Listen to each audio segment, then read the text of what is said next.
తిరుమల శ్రీవారి మహాప్రసాదం లడ్డూలో కల్తీ వ్యవహారం ఇప్పుడు దేశవ్యాప్తంగా పెను ప్రకంపనలు సృష్టించినటువంటి నేపథ్యంలోనే కేంద్ర సహాయ మంత్రి శోభా కరంద్లాజే ఇప్పుడు జగన్మోహన్ రెడ్డి మీద ఆయన పాలన మీద సంచలనమైనటువంటి వ్యాఖ్యలు చేశారు.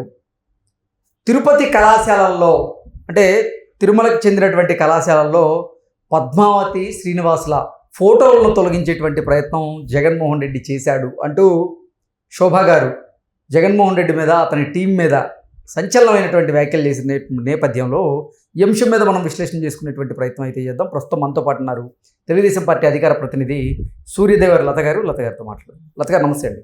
నమస్తే.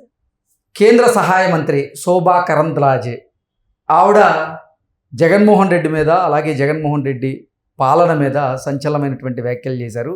ఆయన ముఖ్యమంత్రిగా ఉన్న సమయంలో తిరుమల కళాశాలల్లో ఈ పద్మావతి శ్రీనివాసుల ఫోటోలను తొలగించేటువంటి ప్రయత్నం చేశారు, అన్యమత ప్రచారాన్ని అక్కడ చేయించారు అనేటువంటి వ్యాఖ్యలు చేయడం జరిగింది. ఏంటి నిజంగా జగన్మోహన్ రెడ్డి ముఖ్యమంత్రిగా ఉన్నటువంటి సమయంలో తిరుమలకు చెందినటువంటి కళాశాలల్లో పద్మావతి శ్రీనివాసుల ఫోటోలను తొలగించే ప్రయత్నం జగన్మోహన్ రెడ్డి చేశాడా? అసలు ఏం జరిగింది అప్పుడు అంటే ఏం చెప్తారు? ఇప్పుడు కూడా గతంలో ఈ వెంకటేశ్వర యూనివర్సిటీ కానీ పద్మావతి యూనివర్సిటీ కానీ ఇట్లాంటి యూనివర్సిటీలు అన్నిట్లో కూడా హిందువులకు సంబంధించిన జాబ్ చేసేదానికి అవకాశం ఉండేది. లెక్చరర్స్ కానివ్వండి, అక్కడ ఎవరైనా స్టాఫ్ అంతా కూడా హిందువులుగానే ఉండేవాళ్ళు. ఎందుకంటే అన్ని మతానికి అక్కడ ప్రచారానికి ఇంపార్టెంట్ ఇవ్వకూడదు కాబట్టి అది ఏదైతే దేవస్థానం ఎవరైతే హిందువులు ఉండిలో వేసే డబ్బులతోనే ఈ నడుస్తాయి కాబట్టి వాళ్ళ శాలరీస్ అన్నీ కూడా అదన్నీ టీటీడీ కదా. టీటీడీ అంటేనే హిందువులది. అలాంటప్పుడు ఆ జీతాలు కానివ్వండి, జీతభత్యాలు ఎవరికి వెళ్ళాలి? హిందువులకే వెళ్ళాలి అనేది ఒక సిద్ధాంతం అనే రూలే ఒకటి ఉంది. కానీ జగన్మోహన్ రెడ్డి కానివ్వండి, గతంలో వైఎస్ రాజశేఖర రెడ్డి గారు వచ్చినప్పుడు కూడా అప్పుడు కూడా ఇలాంటిదే జరిగింది. సో అప్పుడు కూడా ఏం జరిగింది అంటే వేరే వాళ్ళని అన్యమతస్తులని లెక్చరర్లుగా పెట్టడం, అక్కడ వాళ్ళ ఇది బోధించటం. అంటే వాళ్ళు ఏంటంటే క్రిస్టియానిటీ అనేది ఇప్పుడు మతం గురించి ఎవరు తప్పుగా చెప్పరు, అన్ని మతాలు ఈక్వల్ అని అనుకుంటాం. కానీ అదే చర్చికి వెళ్ళి మాట్లాడితే ఊరుకుంటారా? కాదు కదా. అది ఒక దేవాలయం లాంటిదే. అందుకని అక్కడికి వచ్చి మతాలు బోధించటం అనేది కరెక్ట్ కాదు. సో అక్కడ ఎవరికైతే అవకాశాలు రావాలో వాళ్ళకే రావాలి. సరే అట్లా కూడా రానివ్వకుండా గతంలో రాజశేఖర రెడ్డి గారి టైంలోనూ అలాగే చేశారు. ఇప్పుడు జగన్మోహన్ రెడ్డి గారి హయాంలో కూడా అదే జరిగింది. సరే అదన్నిటి కూడా అట్లా ఉంచినా కూడా పక్కన ఇంకా ఫొటోస్ కూడా మార్చటం, అది తీసేసేద్దాం అనే ఒక ఆలోచన, దుర్బుద్ధి కూడా పుట్టడం అనేది చాలా శోచనీయం. అసలు ఎక్కడికి తీసుకెళ్దాం అనుకున్నాడు అంటే ఈరోజు మనం ప్రసాదంలోనే చూస్తున్నాం. ప్రసాదంలో అనేది ఇప్పుడు ప్రపంచవ్యాప్తంగా ఇదొక అందరు మనోభావాలని కూడా దెబ్బతిన్న పరిస్థితి, హిందువుల మనోభావం. ఎందుకంటే ఒక్క హిందువులకి ఆరాధ్య దైవమైన వెంకటేశ్వర స్వామిని ఏ రకంగా ఆ నమ్మకాలని వాళ్ళ లేని వ్యక్తుల్ని అక్కడ ఉద్యోగాలు ఇస్తే, వెంకటేశ్వర దేవుడి మీద భక్తి నమ్మకం లేని వ్యక్తులకి అక్కడ ఉద్యోగ అవకాశాలు కల్పిస్తే ఇలాగే ఉంటాయి. అది కూడా ఆ నెయ్యి అనేది ఎంత తక్కువకి వస్తుంది. అది 320 రూపాయలకి 1 కిలో నెయ్యి వచ్చే పరిస్థితి ఉందా? ఎక్కడా కూడా లేదు కదా. అది అసలు మామూలు పల్లి నూనె కానివ్వండి, నువ్వుల నూనె కానివ్వండి, ఇవే రావే, అవే 400 అవుతున్నాయి. కోల్డ్ ప్రెస్ ఆయిల్స్ అవే 400 అవుతున్నాయి. అలాంటప్పుడు నెయ్యి అనేది, ఆవు నెయ్యి అనేది 320కి ఎలా వస్తుంది అనేది తెలియదా? అంటే దీనిలో ఏదైనా తేడా వస్తే ప్రజలు హర్షించరు, వాళ్ళ మనోభావాలు దెబ్బతీసినట్టు ఉంటుంది అనే ఒక ఇది లేదా ఆ గతంలో ఉన్న సీఎంకి?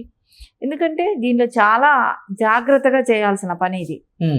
దాని అంటే ఒక నమ్మకం లేని వ్యక్తులందరినీ, ధర్మారెడ్డి గారు లాంటి వాళ్ళే కానివ్వండి, వైవి సుబ్బారెడ్డి కానివ్వండి, ఆ తిరుపతి నియోజకవర్గానికి సంబంధించిన ఎమ్మెల్యే భూమా కరుణాకర్ రెడ్డి కానివ్వండి, భూమా కరుణాకర్ రెడ్డి తమ్ముడు భూమన్ గారు కూడా ఆయన కూడా అక్కడ ట్రైనింగ్ ఇది, అక్కడ ఉద్యోగస్తులు ఎవరైతే ఉంటారో తిరుమల కొండ మీద ఎవరికైనా ఉద్యోగాలు ఇచ్చినప్పుడు వాళ్ళకి ట్రైనింగ్ ఇచ్చే ఇది ఆయన గైడెన్స్లో నడుస్తుంది. సరే ఆయన ఏమైనా ఇదే అంటే ఆయనే తీసుకున్న మతం క్రిస్టియన్ మతం. సో ఆయన బోధనలు ఏం చేస్తాడో చెప్పండి అక్కడికి వచ్చి. మళ్ళీ అది కూడా కాకుండా మద్య మాంసాలు ఆయన వీడియోలు కూడా బాగా వైరల్ అవుతున్నాయి, గొడ్డు మాంసం తింటున్న వీడియోలు కూడా. సరే ఇలాంటివి చేసేవాళ్ళు అక్కడ ఏం టీచింగ్ ఇస్తారు? అక్కడ ఉద్యోగస్తులకి వీళ్ళు ఎలా నడుచుకోవాలి, అక్కడ ఎలా ఉండాలి, వాళ్ళ పద్ధతులు ఏంటి, ఇవన్నీ చెప్పే అర్హత వాళ్ళకు ఉందా? అలాంటి వ్యక్తులకి అక్కడ ఉద్యోగ అవకాశాలు కల్పించడం, వాళ్ళు ట్రైనింగ్ ఇవ్వటం ఏంటో ఆశ్చర్యంగా ఉంది. సో వీళ్ళందరి మూలానే అక్కడ తిరుమల పవిత్రత అనేది దెబ్బతింది. సో ఎవరు దానికి ఎవరైతే బెస్ట్గా టీచ్ చేయగలుగుతారు అక్కడ అనేది కూడా ఒకటి ఉండాలి. కానీ వీళ్ళు వచ్చిన జగన్మోహన్ రెడ్డి ప్రభుత్వం వచ్చిన దగ్గర నుంచి కూడా అక్కడ అలాంటిది ఏమీ లేదు.